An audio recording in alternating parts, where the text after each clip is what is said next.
இன்றைக்கி நம்ம சேனலில் குடமிளகா வச்சு சட்னி பண்ணலாம். இது குடமிளகா பிடிக்காதவங்க கூட சாப்பிடுவாங்க. நம்ம சொன்னால் தான் இது குடமிளகா சட்னின்னு தெரியும். வாங்க எப்படி பண்ணுறதுன்னு பார்க்கலாம்.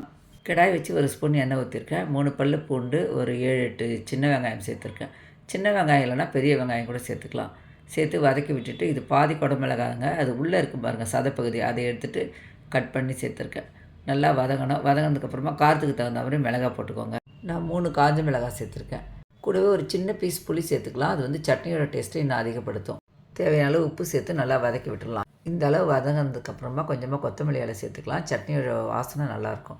இப்போ கேஸ் ஸ்டவ் ஆஃப் பண்ணிடலாம்.